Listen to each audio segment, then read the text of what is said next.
I have a piece of food stuck in my throat. Licorice Anderson is what I'm going to call mine. I'm just going to call it Licorice Pizza. What? I'm just going to call mine Licorice Pizza. Okay, sounds good. It's a god-awful small affair to the girl with the mousy hair. Sorry, hello, welcome. Chandler's going to tell us on our movie review podcast. He's going to tell us what he's drinking. Chandler, and here's my beverage. It's just Anchor Brewing Company porter. I just like it because it's in a cute little glass. That is a nice little label. It's not bad. It's got hints of coffee, chocolate, and cranberries. At least that's what it says. I just taste beer. I taste nothing else. Whenever they say it has hints of X, I always think to myself, does it? Yeah, I mean, Dr. Pepper has 27 flavors. I don't taste any of them. No, there's one flavor. It's Dr. Pepper. It's a thing. It's a drink. Yeah, exactly. You have more flavor. But with something like, occasionally with a beer, if it says it has like a floral bouquet, like I can tell the difference, sort of. Like a new Blue Moon is a bit more kind of fruity. It's orangey. It has like an obvious difference. But whenever someone says like, you get more specific than that, and you get like cranberry, hints of chocolate. What? Every time I've gotten a beer that says it is coffee flavored, I've never tasted the coffee. I don't know if I want to. In a beer? Well, yeah, I'd like to try one that I could obviously pick out a flavor, and then I can say for certain whether I like that thing or not. I agree. But I can't say for certain because I don't know. Maybe it's just we just don't have sophisticated enough palates, Chandler. Well, the fault lies with us. Yeah. Well, speaking of weird and contrasting flavors, Licorice Pizza. So today, what we're actually here to do is review Licorice Pizza. And then it's going to be a separate video, but we are also going to, directly after our discussion here, we're going to talk about PTA, Paul Thomas Anderson, and his filmography. And we're going to rank them, all the movies, all 7 of them? 9. One of those numbers is correct. So that's what's on our docket for today. We're going to be reviewing Licorice Pizza, which is Paul Thomas Anderson's new movie. Just came out. It's in theaters as we speak. Who knows when I will edit this episode? So we don't know if it'll still be the case when this is published on YouTube. It'll be on Criterion by the time it comes out. That would be cool. Chandler, that'd be epic. Tell us about Licorice Pizza. Like the plot? Yeah, like the plot. I met the girl I'm gonna marry one day. But her mommy is yelling no, and her daddy has told her to go. Listen, young lady. It's a plot about 2 young people, Gary Valentine, played by Cooper Hoffman, son of the late, great Philip Seymour Hoffman, who one day at a school school picture day meets Alana Kane, played by Alana Haim. And it's a pseudo-romance. These two are just sort of... They're little atoms constantly colliding with each other, just popping in and out of each other's lives. There's a through line of romance. There's a through line of that sort of aimlessness of being young, mainly on the older, ironically, the older of the 2 characters, all set against the backdrop of 1973 in the San Fernando Valley, where Paul Thomas Anderson was born and raised and shoots a lot of his movies.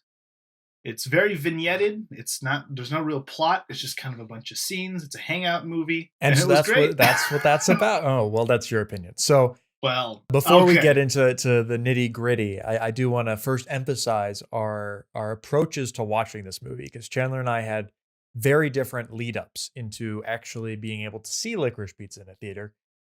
Chandler, did we? You viewed the trailer many times. This kind of still do. Chandler watched the trailer 100 plus. At least 100 times. At least 100. I still watch it. Yeah. And I conversely watched nothing. I purposely saw nothing, looked at nothing, read no synopses. I knew Cooper Hoffman was in it, and I knew Alana Haim was in it, and that's about it. Obviously, I knew PTA directed it, and I saw a poster at one point, like a week before, and I ran out of the movie theater twice to avoid watching the trailer. So that's a little level of dedication I went into it completely. Which, blind. For the record, I appreciate this, this dedication to this cause. However, I've said it multiple times. PTA is one of those people that I don't apply this rule to because he feels the same way about trailers and edits them specifically as to not give things away. And as someone who watched the trailer 100 times and then like watched the movie, I can safely say I knew nothing about it from the trailer. In retrospect, after this experiment, because this is by far the hardest I've gone. There are a few other movies where like Pig, and where I just didn't know about the movie really, so it was easy. I didn't avoid it necessarily. I just, it's released, and so now I can go watch it, and there's no point in watching a trailer. So, but this was like a conscious, long-term effort to not see anything from a movie I knew I was going to go to a theater and see as soon as possible. Director I've been following for a while, love PTA. Who doesn't? Everyone loves PTA. But the net of the whole experiment is I'm not sure it was worth it. Nothing. It has nothing to do with the movie. I just like, for the amount of effort I had to go to avoid the trailer, I don't think it changed my reaction, my experience viewing the film. Because like I think back to watching something like Parasite, and that was a movie I watched the trailer ad nauseum. Yeah, and Uncut Gems as well. Here it's like it is nice going in completely blind, but I'm not sure it was worth it was an active effort I had to put in to avoid. At a certain point, it just became you did it out of spite. Well, yes, out of spite and out of, well, I've come this far. Might as well complete the task. Sunk cost fallacy. Yes. And what is this? This is Happy New Year, by the way. We are recording this on January 4th. This is the first podcast episode of 2022, which means we've been doing this since 2019, late 2019. Yeah, late 2019. Yeah. 2 years. So, would you look at that? Anyway, I digress. We've both seen the movie multiple times at this point, and I have seen it 3 times. Said to a certain extent nothing to Chandler about what I thought. Chandler has informed me of what I thought. There's no hiding it. There's no point in me hiding it. I thought about hiding it, but no. Anyone who knows even slightly what I like about movies, obviously I love this. When I finished watching it the very first time, there was part of me that same spiteful attitude that I brought to avoiding the trailer at all costs.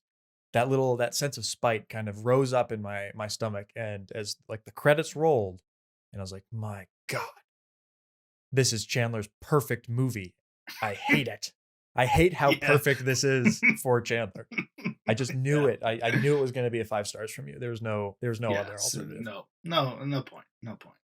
No. That's why there are certain movies where I watch the trailer so many times because it looks like something I'd fucking love.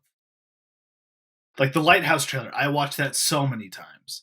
The Uncut Gems trailer, the Shape of Water trailer, Lady Bird trailer, just like things that I know are going to be my thing because they show off just enough for me to confirm that. This was the latest in that. So, but obviously, I really liked it. I think what I like most about it is that PTA at this point in his career, I feel like the guy has nothing to prove. He has nothing. He's not trying to impress anyone. Everybody knows how great he is. He's made a handful of movies you can consider to be some of the best. He's made just so many of these deep, complex, serious movies that it was really nice change of pace to just go back to something so simple, so not deceptively simple, I would say. Because I do think there's a lot going on, just like all of his movies, there's a lot going on. But it feels like the first Punch Drunk Love type movie since Punch Drunk Love. Everything he's been making for the past 15 years has been so serious, with the exception of Inherent Vice. But even that has its moments. This, I feel like, was just all one glorious cruise. So how'd you become such a hotshot actor? I'm a showman. That's what I'm meant to do. To the seats with the clearest view. When it comes to Paul Thomas Anderson and any director, really, I am a self-professed contrarian, and I believe in the denial or the questioning of all authorities. So I'm gonna come out and say PTA is overrated. Of course, the only exception to this is when Chandler loves a director or Chandler hates a director in which case that director is underrated, and I will champion True. that person. That's I don't true. Know, I don't know of any. That's of these true. people. Maybe Fellini. Kenneth Branagh. You find him interesting. I find him interesting. We're on the same page. Anyway, so my long awaited opinion of Licorice Pizza. I saw it twice, and the first time it was very much a took it all in kind of thing, and then the second time it was to figure out really what I thought of it, what it deserved in my mind in terms of like a rating and in terms of like kind of solidifying my thoughts, because there's a lot going on in Licorice Pizza. And how to put this delicately, Chad? I think Licorice Pizza is great and potentially a masterpiece. Really? Yes. Fuck. I've also been kind of like prodding Chandler with I thought you were gonna come out with the not liking it. I'm not gonna lie. You got me there. This is a good subversion of expectations. Wonderful. I'm glad I could. I hope it's a pleasant surprise. I'm glad I was able to maintain that surprise, because you did. I was ready. Pitchfork was sharpened. Yeah, I really wasn't sure what to make of it after a first viewing. There was just a lot going on, and I think it was the same thing with Phantom Thread, which since like the first viewing, I just kind of took it all in, and it wasn't like good or bad or anything. It was just, what did I watch? It was very much the same thing with Licorice Pizza. I wasn't sure. And the thing with Paul Thomas Anderson is he kind of, I'm pretty sure by his own admission in an interview I saw, is he kind of avoids writing for theme, and which is kind of unique, I think, in the movie world, in that a lot of screenwriting books you see or teachers or whatever, it's all about like character and theme. Like those are the two pillars of good screenplays. And quite frankly, I really love a good like thematic undercurrent to my movies. I like them to be about something. And the problem with a lot of PTA's work is they're not about anything like grandiose or bigger. Like there's no like big ideas necessarily. They're just kind of, I wouldn't even say subtle's the wrong word. They're not hidden like in a Tarkovsky film. It's lacking in the traditional sense of big themes and ideas. But there's more like character. They're like omnipresent. The themes in his movies are omnipresent, and what I like so much about his movies is that everyone sees something different. Mm-hmm. Obviously, something like There Will Be Blood, there's some pretty basic theme, well, not basic, but easy to understand themes. Well, I think it's hard to avoid a theme when you're dealing with oil and and religion and all but that. Something like The Master, I don't think I talked to a single person who like has a theory I 100% believe, and I know that obviously for you is where he goes a little too far, but God, just like listening to this Inherent Vice podcast, I'm just like, well, that's a little different because he didn't write the book, but his movies are just so much full of so much stuff. And I've always thought of him as a very literary writer. Oh yeah, definitely. His movies feel like books. He's not interested in the traditional, what we would call the 3-act structure. And he's basing the way he writes scripts is just creating these characters and following them to their logical conclusions. And, a lot of directors and writers say that that's what they do, but I feel like PTA takes it to a different level. Like he's so devoted to just living and working with these characters and making a narrative around them, not around anything he's trying to put onto the screen in particular. Yeah, it's like if you try to explain the plot of Phantom Thread, like I don't know how.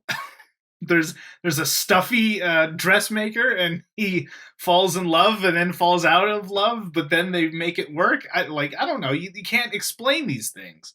Fucking Punch Drunk Love is a love story, but also he's trying to scam an airline by getting free tickets with pudding miles and not really doing anything. That's just kind of like a character quirk that he has. It's not really part of the plot or anything. But this, like, as far as like the literary comparison goes, this feels so literary in the sense that every scene feels like a chapter.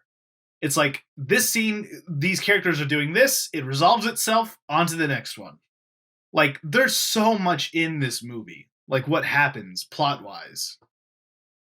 Like I thought the whole movie is going to be about Gary wanting to be an actor. He drops that 30 minutes into the movie for fucking waterbeds, and then he drops that for a pinball machine. You say drops it, but it's not like the movie is doing something random. It's very, very subtly hinting at why it's dropped. Like he is a child actor out of his prime. He's no longer a child. He's which also growing makes into a sense man.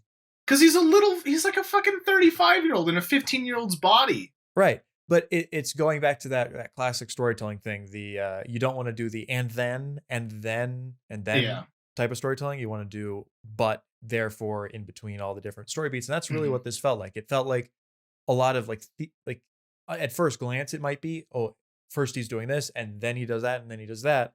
But that's the thing that really kind of took me up on my second viewing, is paying attention more to the connections in between the scenes. Because one of my comments I had to my friend on after the first viewing was like, I really loved these big sequences that PTA does really well. The Bradley Cooper sequence. You know who I am? Yeah. Do you know who my girlfriend is? Barbara Streisand? Barbara Streisand. Sand. Sand, yeah, like sands. Like the ocean, like Barbara beaches. Streisand?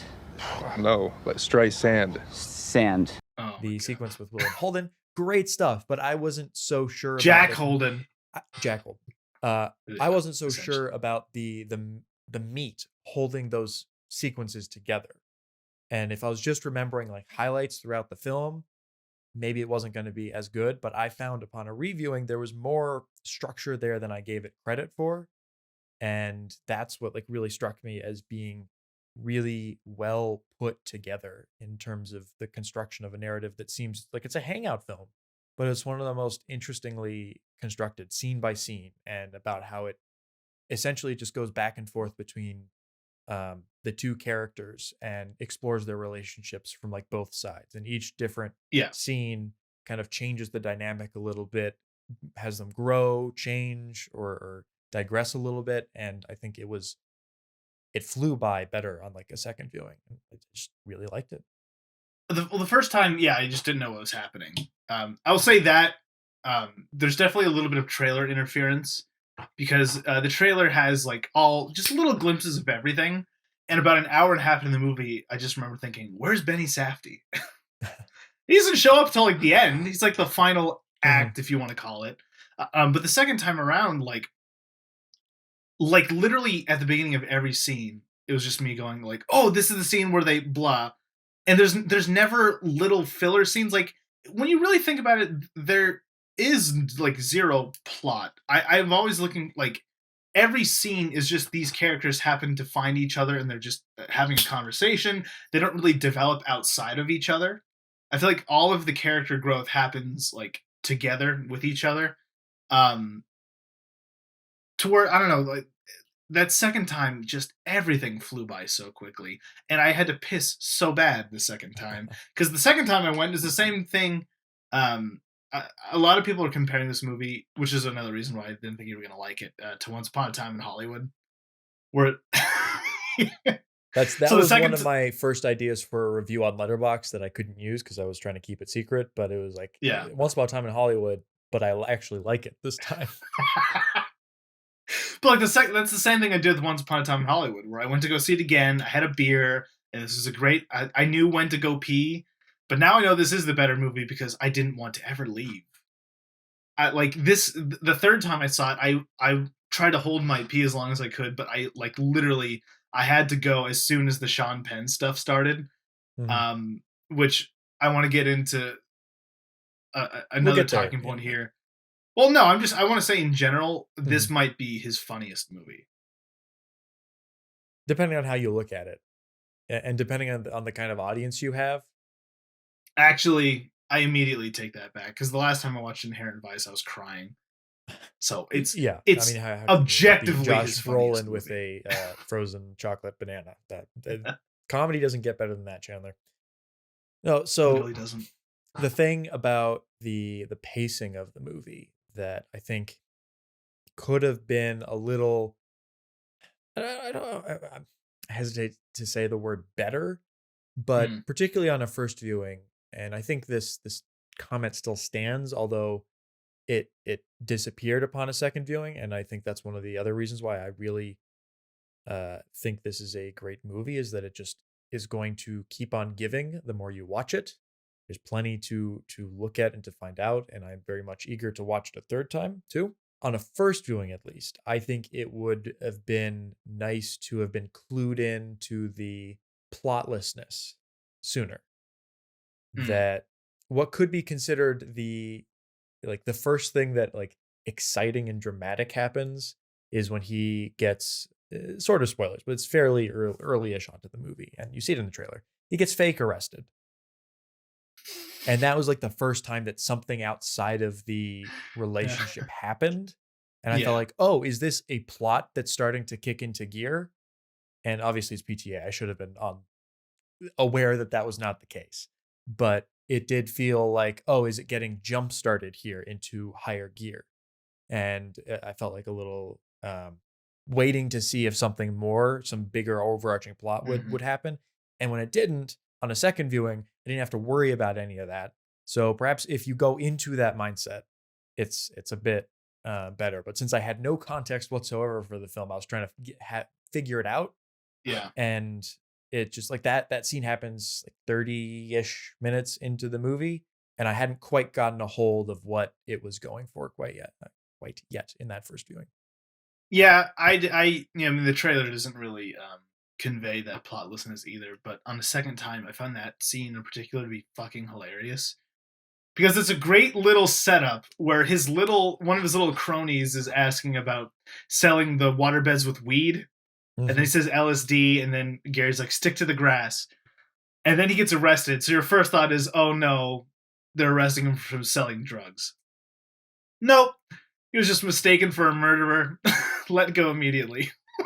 I love when they're in the police station and the police drag out just this guy who you have no idea the context of this. And obviously, like, this person has seen the murderer at some point. Yeah. Whoever it is, and he's like, that's not that guy. It is funny. It is pretty funny, and I don't really have reservations about it. I'm going to call it a controversial masterpiece, because whether you agree with the criticism or not, people have reacted a lot to, one, the age gap, and two, some of the let's call it off-color racial remarks, impressions. And I understand why people don't like either of those things. Yes, I understand. And that's why I'm going to call it controversial. I can't just... Yeah. I don't want... I think it's like a low-level masterpiece, particularly because I really would like a grander theme or something more kind of chewy to bite into. But it's just so well made. And that's exactly how I feel about everything Richard Linklater makes. I'm like, yeah, it could be bigger, but... it's kind of nice that it's small. I do want to, I think we should just briefly address, because I feel like that's a large amount of the criticisms of the film haven't even circled around the actual content of the film, but they have been directed at the underage romance aspect, and then of course the two Japanese racist impression scenes. I don't know what. Well, let's do the Japanese ones first, because I feel like those ones are a little easier. I understand why people wouldn't like them, but I think in both cases it's clear that he's the butt of the joke. You'd think, like, it's not clear, and that's partly. But I think if they made it too clear, it's not like being didactic. It's not talking down to you. It's letting exactly. It's just there's subtlety, putting it there, right? It would be boring if they just were like cringing super hard. But especially the second time I watched it, it's clear that the mother is. She gives like Gary this little look of like, do you see what I'm seeing? Gary's in the background behind them. Yeah, exactly. Gary's just sort of doing like a hand over head sort of thing in the background. And even the look the wife gives him. The Japanese woman, he's laughing at the guy. Exactly. It's just, I don't know. And especially obviously I think the Japanese actress does a really good job of just looking ungodly, like uncomfortable at that. Like, she's communicating that, like, it's, oh my god. I think what really saves it is the second appearance he makes, because Alana like asks him like, what did she say? And he just goes, "Oh, I don't know. I don't speak Japanese." Well, I also love in the beginning of that scene, I don't know, Himiko's gone. This is my new wife. Yeah, exactly. It's a different woman. Yeah, It's essentially exactly. just a commodity. He's treating them. I feel like it's pretty obvious that he's treating them terribly. Exactly. And I think PTA has a point in saying like that was like there are people like that, especially back then. It was 73. He's an Orange County libertarian. He's got his Asian wife. So two things, a positive and a negative. The negative is that I'm not 100% certain that it needed to be in the film. Like I think PTA could have steered clear of this controversy and just not included it. But it's not like I don't necessarily agree with everyone's criticism of it. And the other thing is, if let's like think of this like 100 years in the future and assume everyone is on board with racism bad at that point.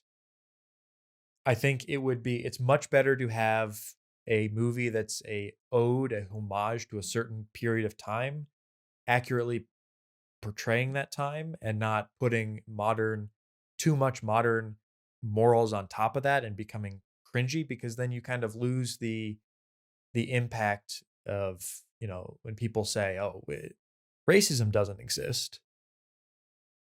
Well, then if you remove all real portrayals of it in media, then people kind of forget what that's like and don't treat it seriously.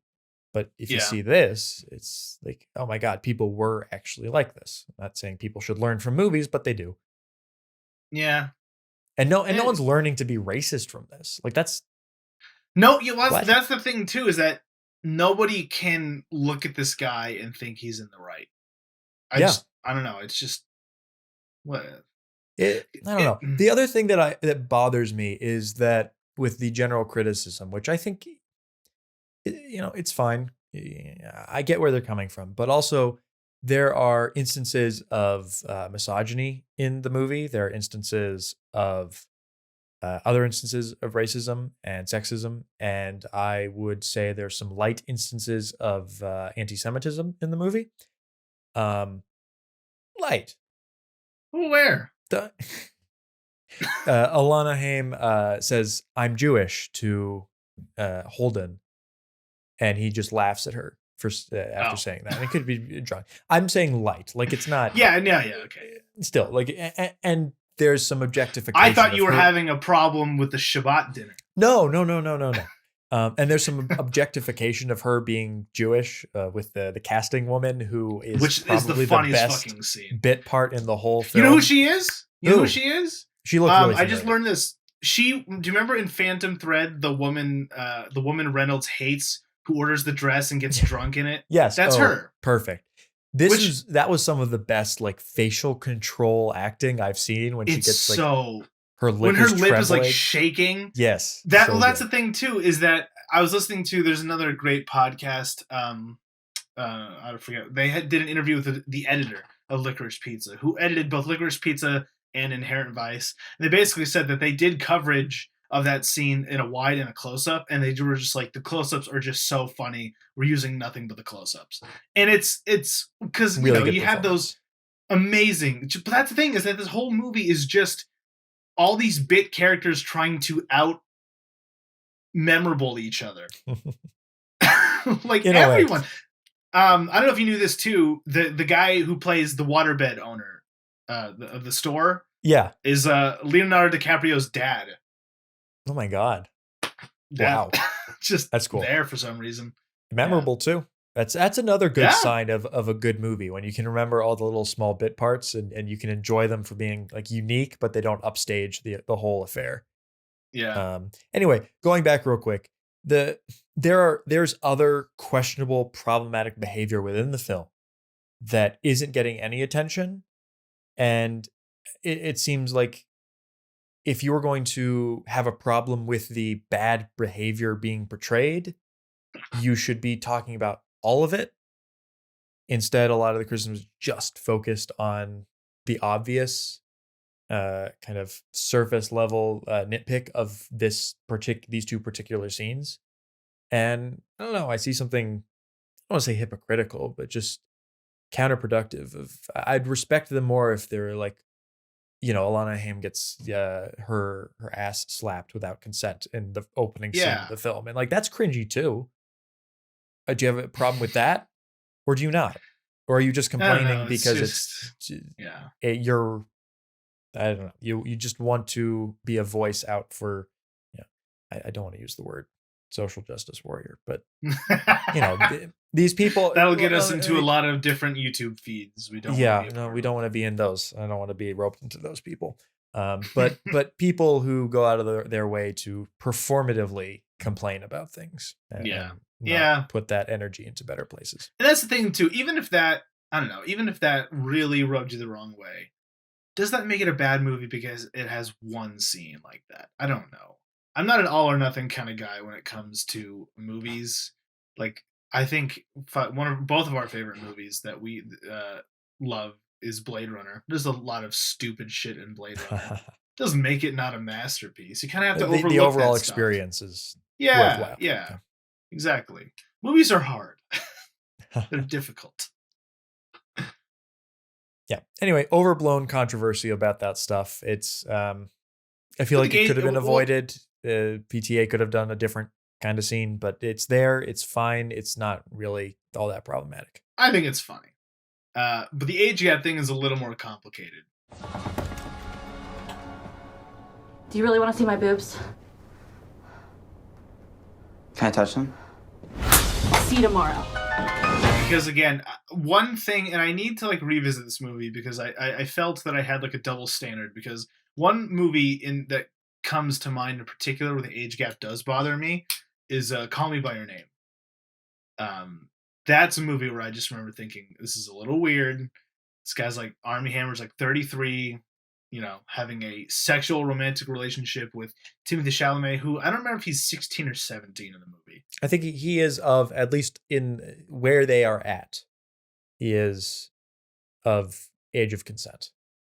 Okay. So maybe which age of consent is a little lower in Europe. Yeah. It's just, I don't really remember much about that movie in general. I'd like to give it a watch before I solidify that opinion.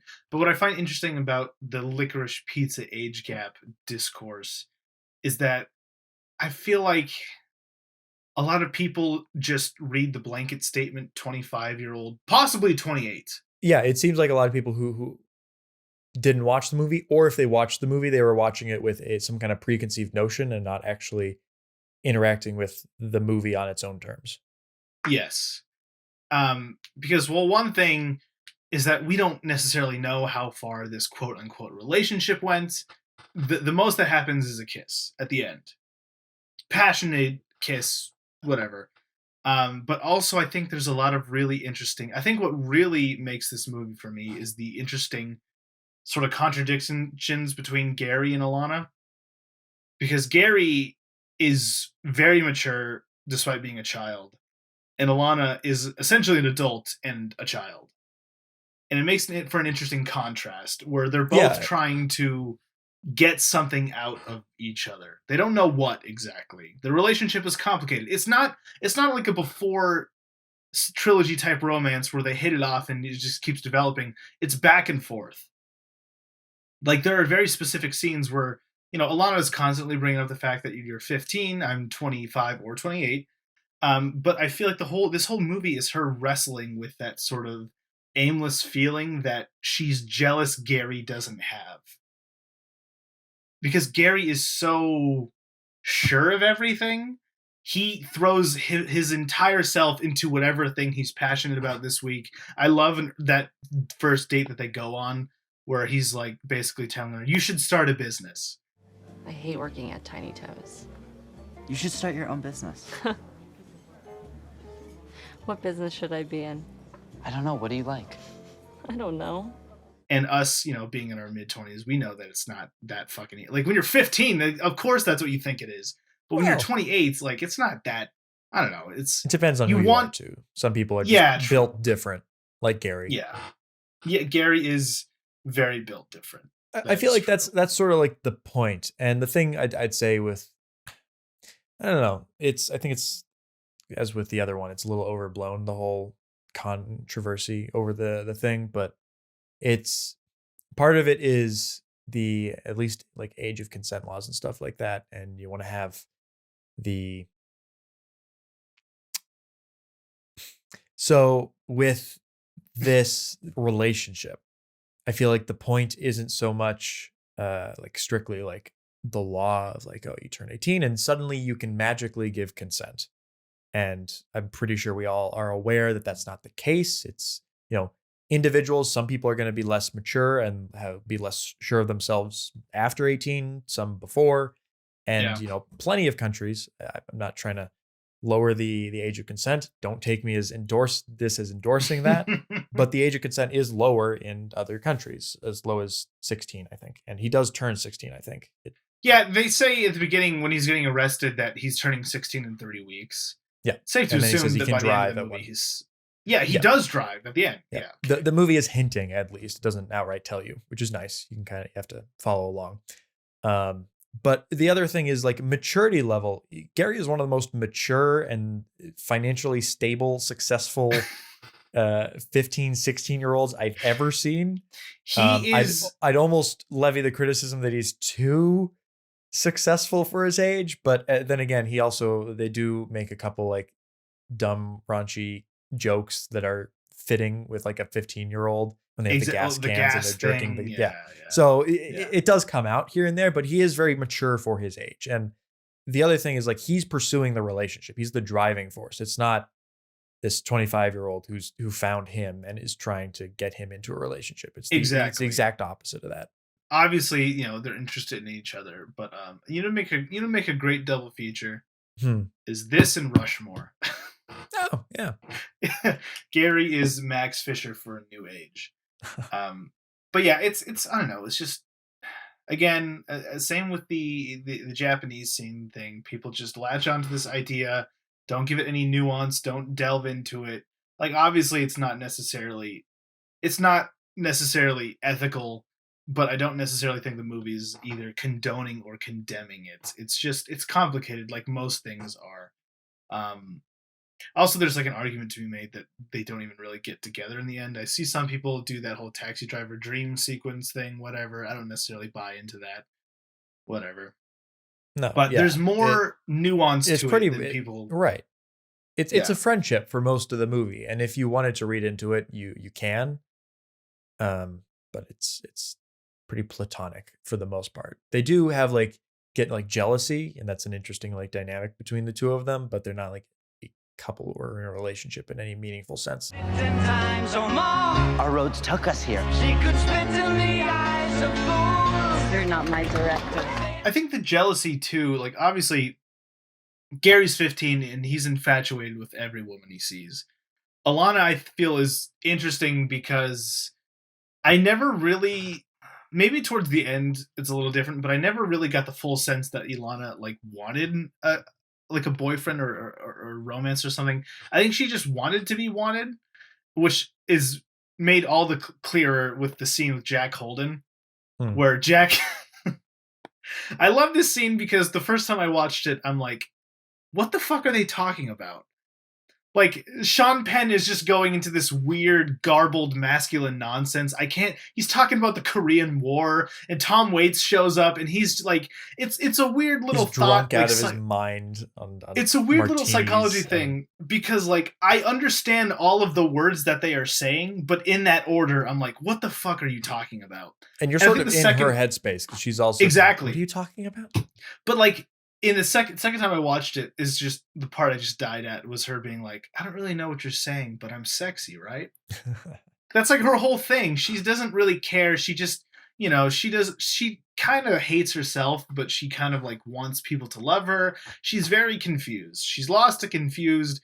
I've said it multiple times, but I really do think that the character is 28. Because she says it once when talking to Bradley Cooper, and this whole Alana is based on Alana Haim. Obviously, all of her whole family is in the movie. Her real dad is playing her dad. Her real mom is playing her mom, and her real sisters are playing her sisters. Why would you do that?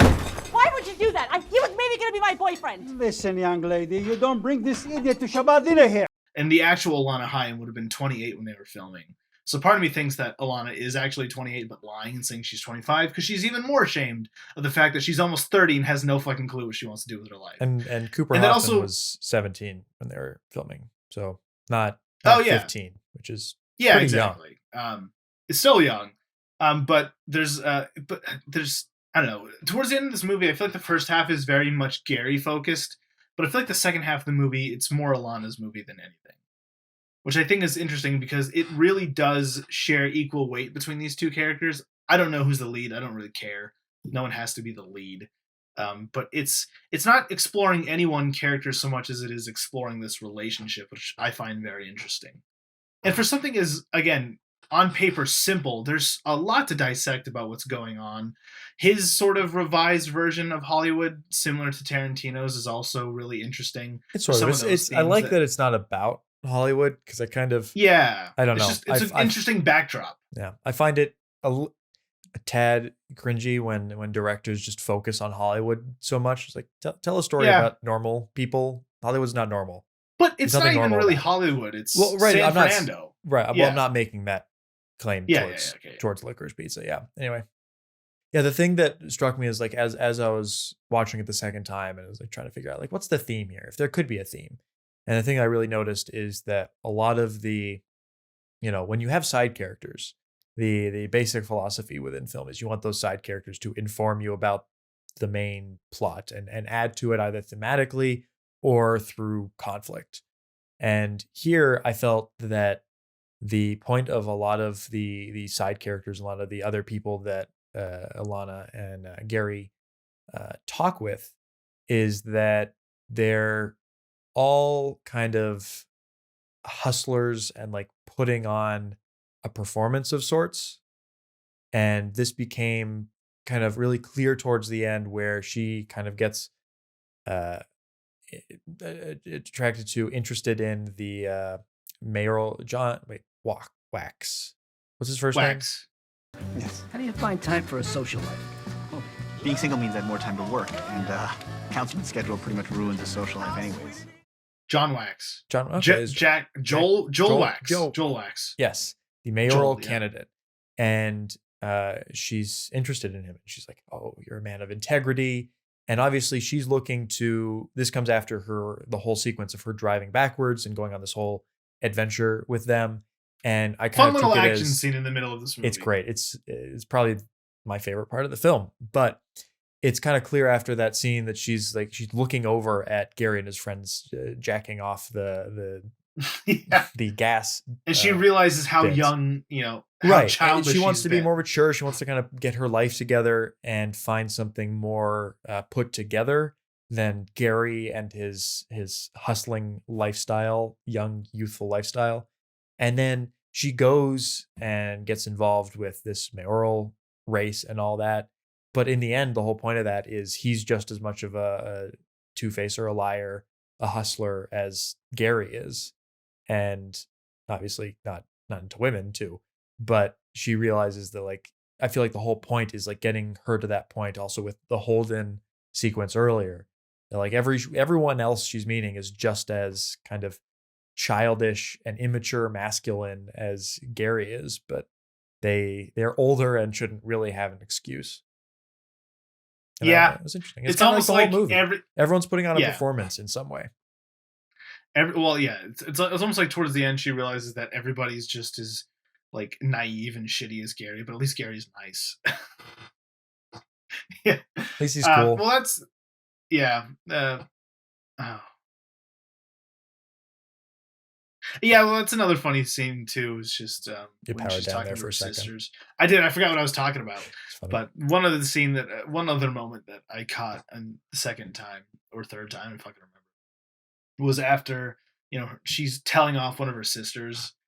Because the sisters were asking if she talked to Gary recently because he just opened up a pinball thing, and she gets mad, blows up one of the sisters, and says, I don't have time for pinball anymore. I'm a politician.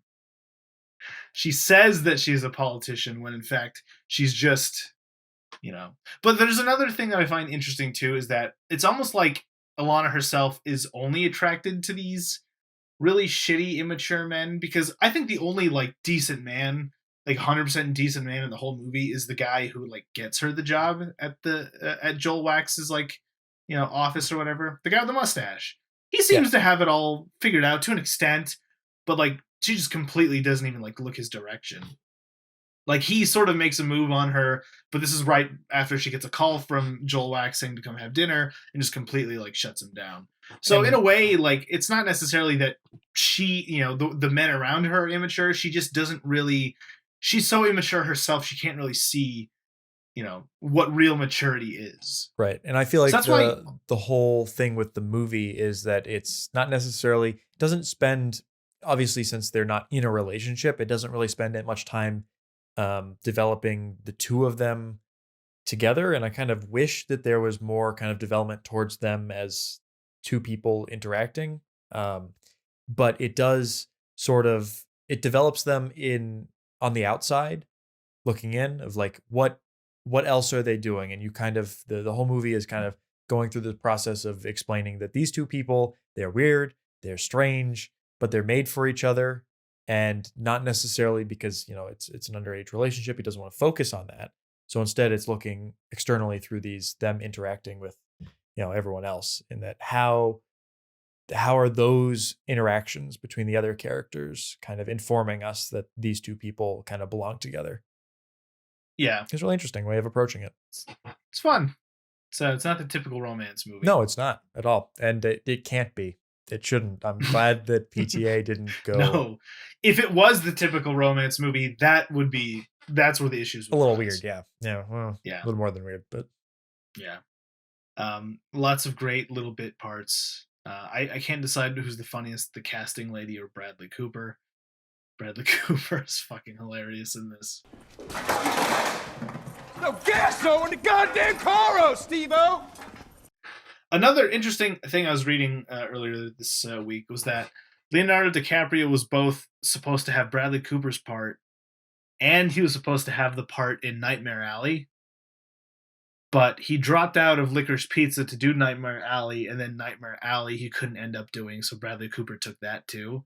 Oh, wow. So it's just part of me's thinking like Bradley Cooper ended up with Nightmare Alley and Licorice Pizza, and Leonardo just got Don't Look Up. Bradley Cooper won. I haven't seen him on the screen in a while. No, neither have I. But between like just seeing nice. those two movies in like the span of like a week or two, I'm like, I'm glad he's back. He hasn't been around since Star is Born, really. So good for him. And speaking of acting, of course, Cooper Hoffman and Alana Haim are both newcomers, but excellent performances from newcomers. And obviously, I mean, it's PTA. PTA, I don't think has really gotten a bad performance out of any of his actors yet. Even in the movies I don't necessarily care for, it's always like the acting is so strong. And here it's for their age and everything, it's spot on. I mean, that's the thing. That's where he is at this point in his life, where he can just make a movie with two completely unknown leads. And I'm glad, because I feel like the star thing is really just starting to become more and more of an issue with each year. And the marketing behind that just kind of makes it all feel a little phony. And also, it's nice. This could be its own thing, that they seem like they're actually part of this world, that they're not these stars that have been dropped into these roles and don't feel connected with them. And they also look like real people, which is nice. Very conventionally or unconventionally attractive. It's good. The only like real movie star looking guy is Jack Holden, who is a literal movie star, and Bradley Cooper, who would make sense for that character. Also, I didn't really see this as much in this first or second viewings. The third one I kind of picked up on it, but I never really thought Cooper Hoffman looked all that much like Philip Seymour Hoffman. But there are a few scenes where I'm like, yep, that's his son. Particular, I found it interesting that in this movie he plays a waterbed salesman, where Philip Seymour Hoffman plays a mattress salesman in Punch Drunk Love. And there's a similar scene in Punch Drunk Love where he just sort of exits the mattress store and he's got his hands on his hips, just like Gary does out of the waterbed thing. And I thought it was, cute little sort of side by side you could do. Homage, as they say. The one scene where I'm like, that's Philip Seymour Hoffman's son for me, was when he was smoking the cigarette when Alana like told him you're gonna throw up like a little bitch if you smoked them all. The way he smokes them and Alana comes to say something and he just goes, that felt very Philip Seymour Hoffman to me. Yeah. So I'm glad. It'll be interesting to see if these two end up having careers outside of this movie, because I'd be completely fine if this is just like a sort of one and done thing. They seem perfect for this movie. I don't know. I'd kind of like to see them just like low key careers, like just kind of getting some small parts here and there and interesting kind of artsy movies. I think that'd be nice. I don't want to see them. I don't want to say I don't want to see them become. I wish them all the success and whatever they want to do, but I think that it'd be kind of cool just to see them kind of ride under the radar and be just really good actors in small projects. Mm-hmm. Anyway, the other thing I really enjoyed about this movie is the soundtrack, which is stellar stuff. Absolutely. The soundtrack or the score? The soundtrack. There's not much score to speak of. There is Johnny Greenwood, and it is Johnny Greenwood, the score, and it's just for the most part, it's a riff on a single melody that appears here and there.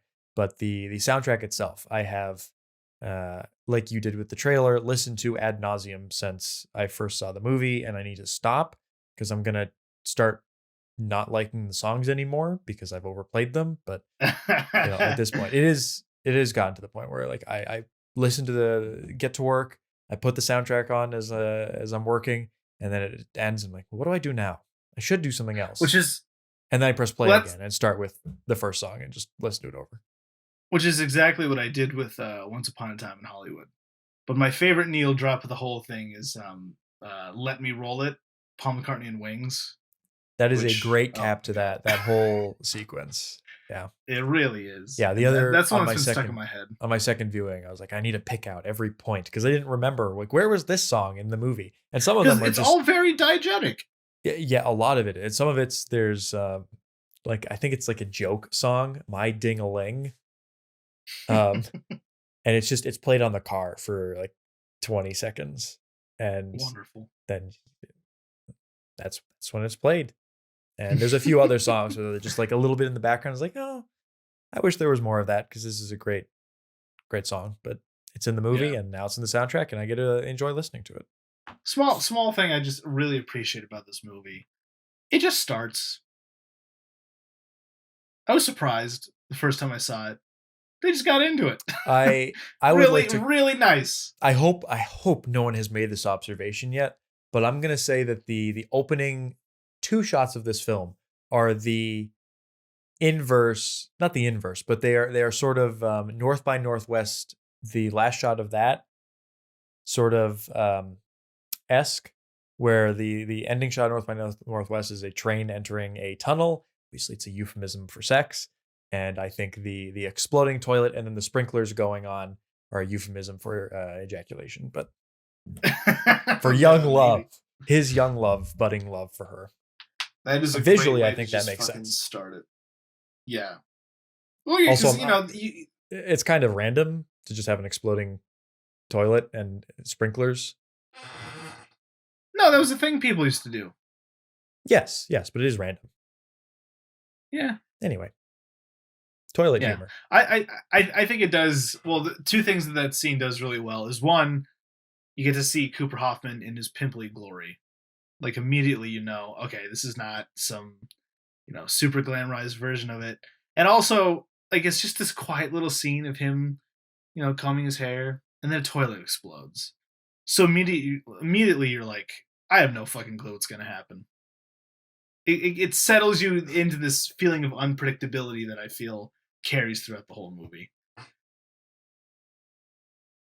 Just a really, really solid film. I think it's weird I hang out with Gary and his friends all the time. I think it's weird that I hang out with Gary and his 15-year-old friends all the time. So, Chandler, would you recommend Licorice Pizza? Yeah. I'm going to see it a 4th time. Because I'm Jesus. Like, when am I... I don't know. I got to see it as many times in the theater as I can. This would be my tied for my record. Because my current record holder for a movie I've seen the most times in a theater is Parasite. And I was at 4, so I can tie it here. Yeah, obviously, I very much recommend it. It was part of the experience was just so enjoyable of just being able to kind of exist within the 1970s for a bit, and it is very much just puts you into that headspace, and in the way that like a hangout movie does, you're just kind of there and existing, Just chilling. and like all great movies, I got to the end and I was like, I want more. I want to hang out here a little bit more, a little bit longer. But I also was like, it's perfect. I think it was like it didn't need to be any longer. But I was left with the feeling of I'd like to hang out here a little bit more. But that's that perfect thing where like you want to see more of it, but you're happy to end it. So what usually that for me when I have that feeling with a movie, that just means start it again. And I feel that's a mark of a good movie. Actually, here is one like in particular a criticism of the film that I wasn't sure the first time I saw it, but now I'm sure of. And I hesitate to disagree with the great PTA's directing choices, but I think the film the last shot of the film was unnecessary. Like 100%. Them running. Yes. Together. So it ends with them kissing, I think, and then fades to black, and then it pops back up with them running, and she says, "I love you." Didn't need it. Didn't need her to say, "I love you." We got that. Like the visual storytelling told me that already, and I thought the previous shot was a much stronger visual way of ending. Yeah. That's it. It's not really that much. It doesn't affect the quality of the picture at all, but that's just I would have preferred. Just that little moment too, I really liked. Just the fact that they finally get together, this feeling of catharsis, conclusive feeling, and he still is just like, "Ladies and gentlemen, Alana Valentine," or whatever, and just immediately she's like, "Idiot." Like he's still kind of an ass, and she's still not all that impressed, but you can feel that there's something. And it's cute. It's cute. I wish more movies would do this. It's only some movies that need it. Like you can't do it on every movie, but I love when movies put the clips of actors or have like their portraits at the end, like Knives Out does. Just interesting credits where you can see the actor with the name. I think that's fun, and I would wish more movies would use that as a stylistic choice for their credits. It is, and it also reminds you how great some of the names are. Tom Waits' character is Rex Blau. The racist Japanese guy is named Jerry Frick. Frick. I also did you recognize the John C. Reilly cameo? I did not recognize it the first time, and then I was talking with our friend Brenton, and he also asked me, "Did you see that?" I was like, "What?" No, I didn't recognize it at all. It's fairly quick, and I wish there was more John C. Reilly in the film. It felt like this time and place, this period would be like where John C. Reilly could fit right in with a more substantial part. But it's interesting because he really used him a lot early on. He's in that like first stretch of PTA movies. I'm sad to see he's not in them, but I do enjoy that PTA doesn't.